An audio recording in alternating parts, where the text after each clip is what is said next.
mentioned before that you like preaching on them, preaching on the parables.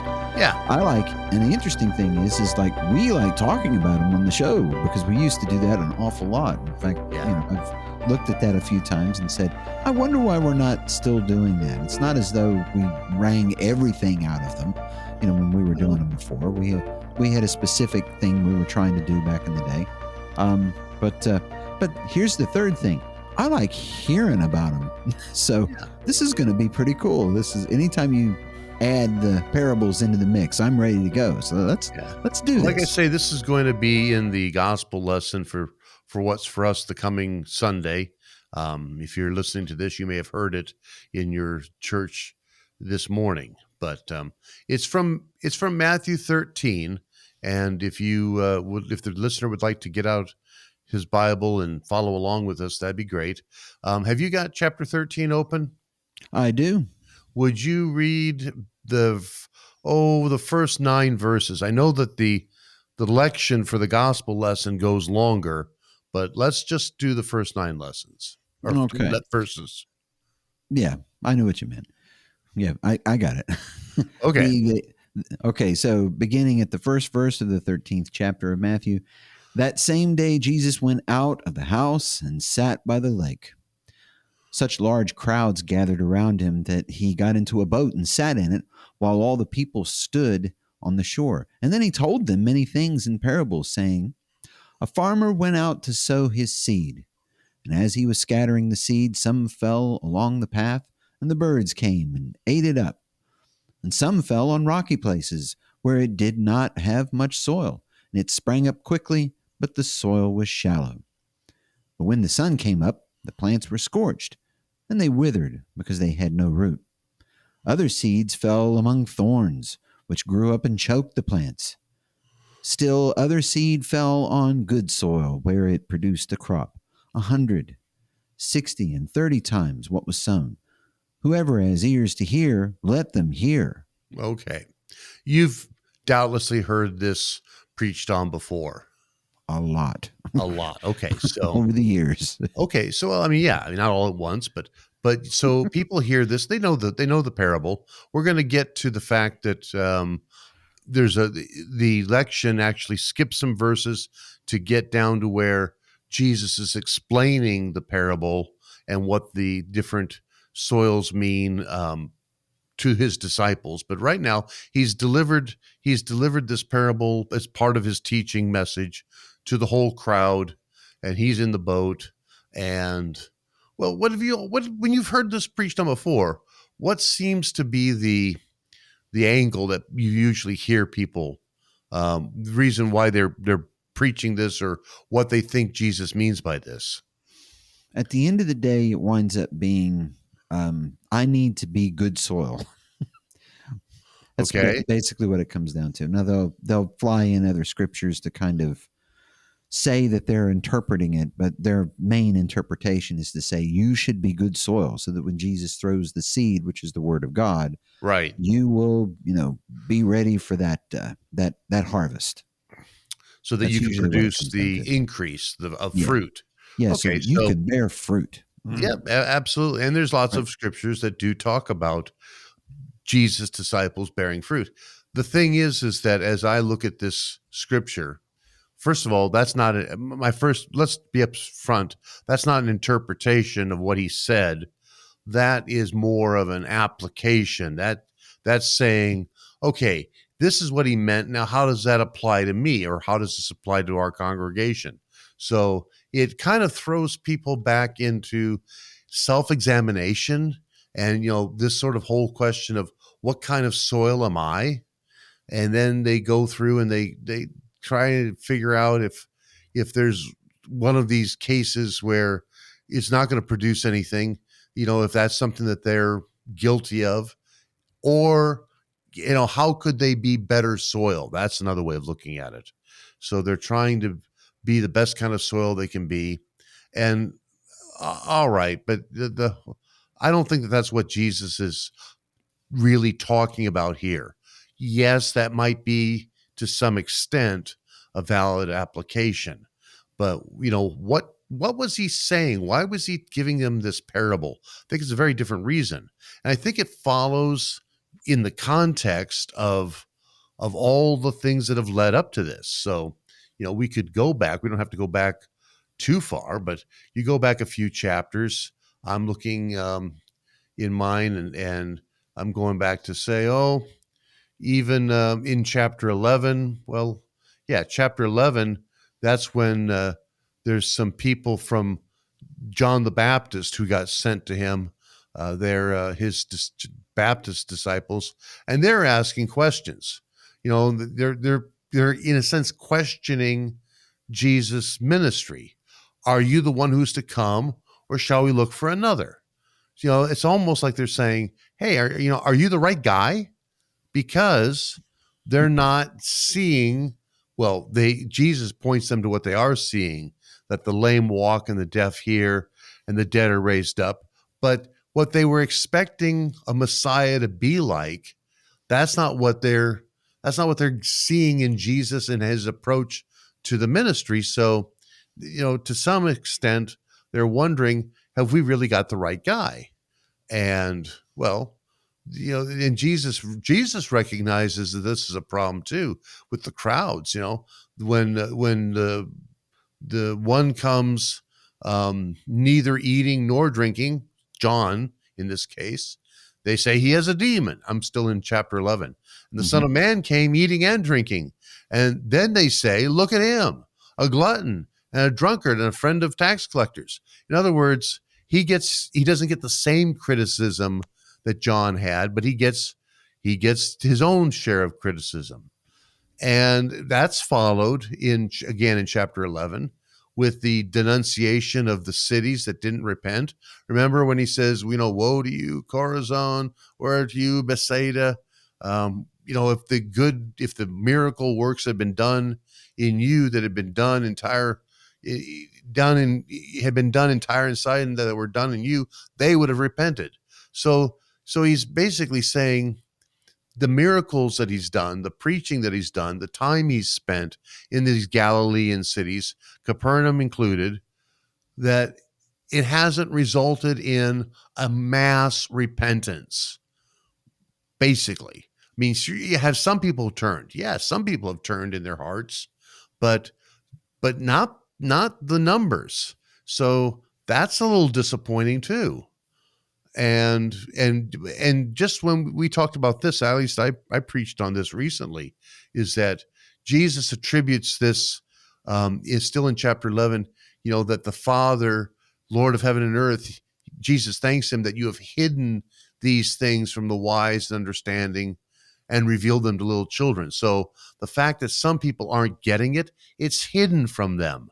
And the Father's revealing it to who he wants to reveal it to. So you go along and after 11 you're in chapter 12, and now he's got the Pharisees who don't like how he approaches the Sabbath day, and so they're not on board with him. They think that he's some kind of liberal. They even when he brings a demon possessed man who was blind and mute, and he heals him, he releases him from the demon, then they attribute that to Beelzebub. That he's not even doing that by God's power. He's aligned with powers of darkness. So you've got all these folks who are speaking ill of Jesus and his ministry. And it comes down even to the end of chapter 12, right before we get to 13.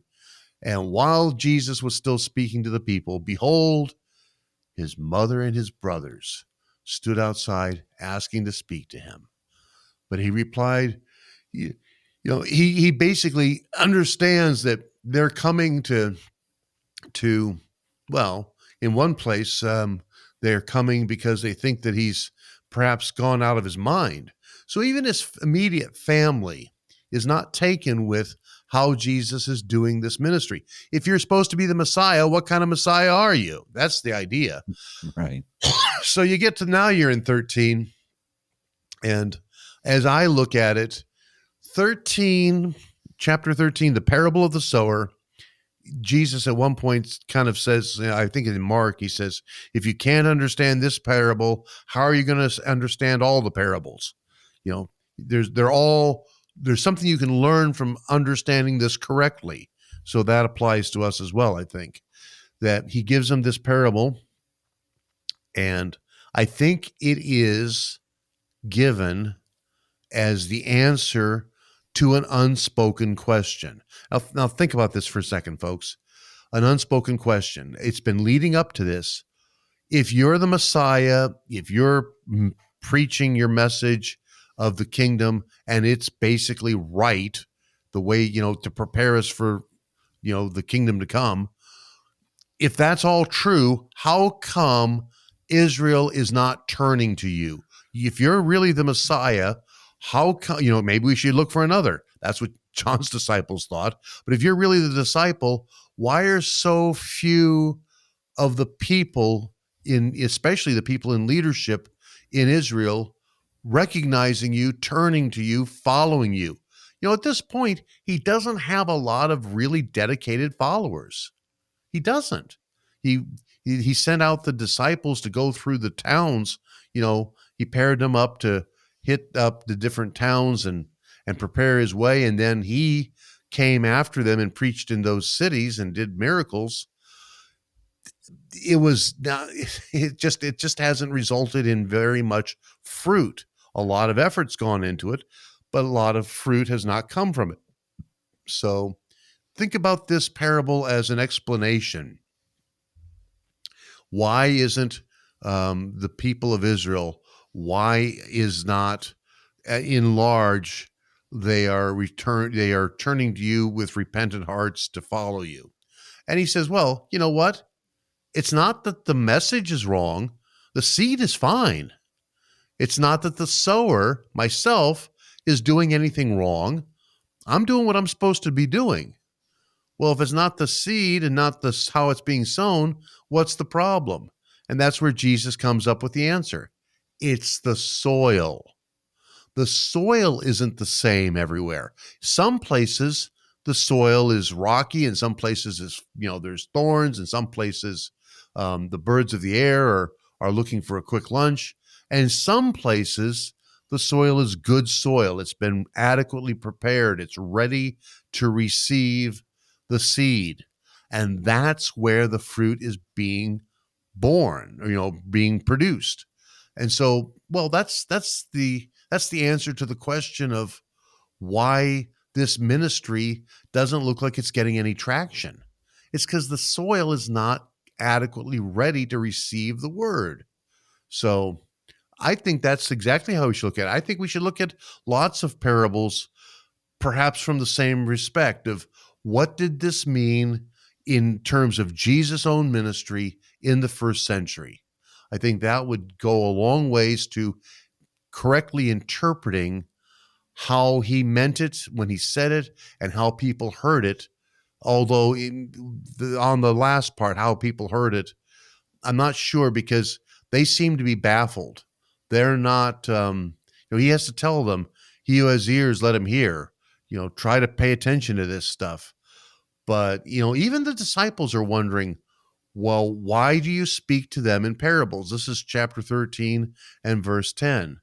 And Jesus answered them, to you, meaning his own close-knit disciples, it has been given to know the secrets of the kingdom of heaven.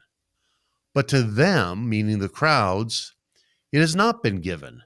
For to the one who has, more will be given, and he will have an abundance. But for the one who has not, even what he has will be taken away. I understand that as, the one who has some understanding, some receptivity, more of that will be given. But the one that doesn't have any understanding, or he only thinks he understands what Jesus is about, even his understanding is going to be undermined and taken away. Because, well, Jesus then attributes that to how God is working in accordance with the prophecy of Isaiah, and which is what follows. So, and he explains it to him, so let's go ahead and get to that part, just so we can talk about the whole thing, the parable and its explanation. Would you pick up again in 13 and verse 18, and I think you go to the end of 23. Okay, so Jesus says, "Listen then to what the parable of the sower means. When anyone hears the message about the kingdom and does not understand it, the evil one comes and snatches away what was sown in their heart. This is the seed sown along the path. The seed falling on rocky ground refers to someone who hears the word and at once receives it with joy. But since they have no root, they last only a short time. When trouble or persecution comes because of the word, they quickly fall away.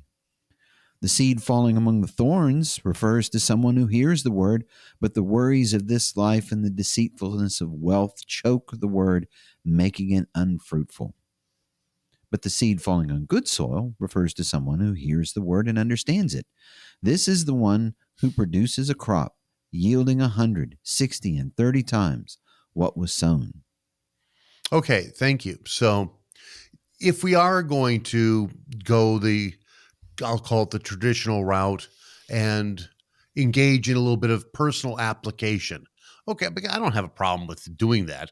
But so here's the thing is that if we're going to do that, then let's look at this explanation. Probably the simplest one or the one that makes the most direct application is that he's got this talking about the certain segment of Israel. Remember, this is the people of Israel he's talking about. They're the people who's in the land of Israel or Judah where he's been preaching among them, and they are like these four different fields. That is, they have different characteristics. But if you want to make a personal application, well, probably the simplest one is to look at the seed that was sown among the thorns, because he says that what was seen among the thorns, this is the one who hears the word. So you do hear the word. You have been given that gospel message, but the cares of this world and the deceitfulness of riches, right? So the cares of this world, what this world, I care about what this world thinks of me, the deceitfulness of riches. I think that riches and, how I'm doing in this world, how well I'm doing, that's the key to my success or my happiness. If that's what I'm all about, then the message of Jesus is not going to get much traction in me at all. It's choked out, or what we might say is that it's drowned out. Like it's a message that's drowned out by competing voices. Same idea of competing with the seed as the thorns, but in this case, there's lots of messages in our modern world that get us thinking, well, this is important. It's important how I'm doing. It's important how I'm measuring up against other people. There's lots of cares of this world. And if you put that first, you're not going to be able to produce any fruit in spite of the fact that you really were exposed to the word. So that's probably the easiest one. The other ones are a little bit, they all had application, I think, directly in that first century context. I mean, I think about, well, let's even take the first one, the one that the kingdom, the word of the kingdom, they don't understand it. And then the evil one comes and snatches away what had been sown. That's the stuff that's sown along the path, and then the birds came and they ate it and they took it away. So he's saying that's the evil one coming and snatching this seed away before it can get any root. Well, I'm not exactly sure how that applies. I don't think that we necessarily have to think of, or even it's beneficial to think about the devil running around. Here's somebody hearing the word. Somebody's listening to the Radical Grace broadcast. Somebody's reading their Bible. I got to figure out how to snatch the word. I mean, the evil one, yeah, there's a good argument to be made for the evil one here is the devil, but the devil has a lot of minions.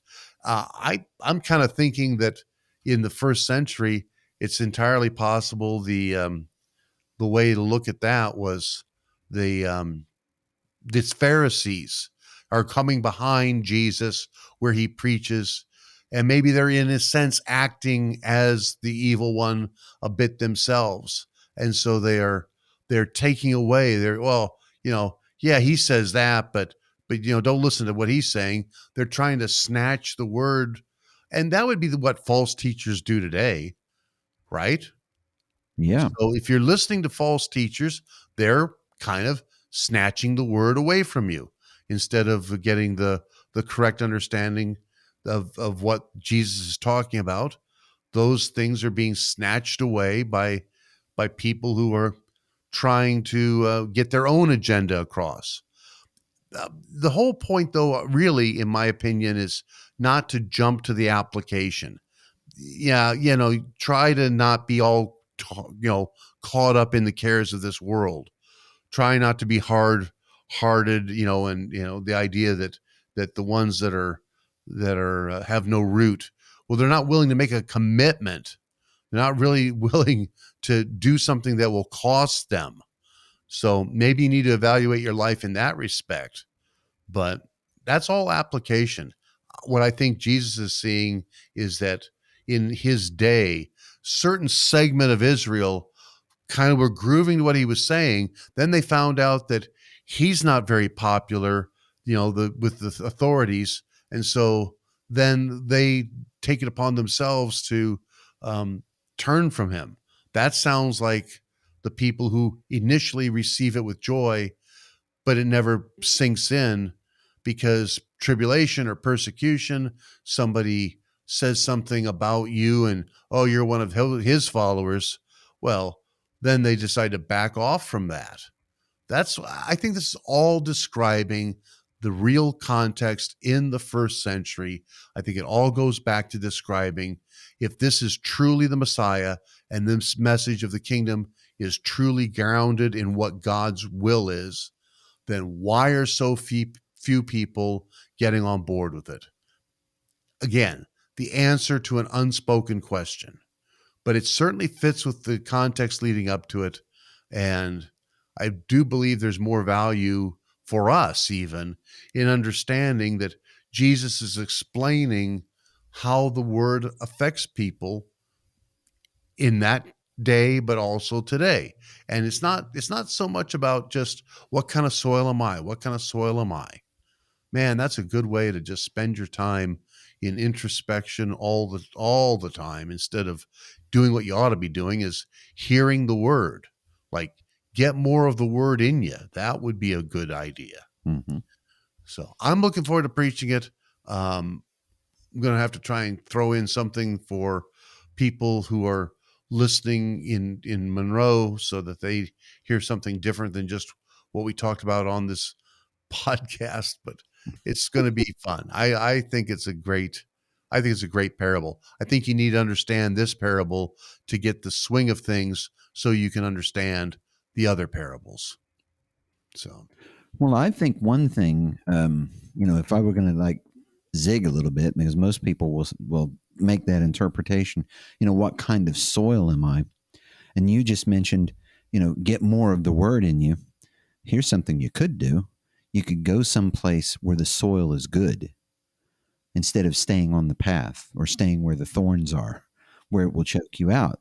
You could go to a place where you will hear the word, receive the sacraments, stuff like that.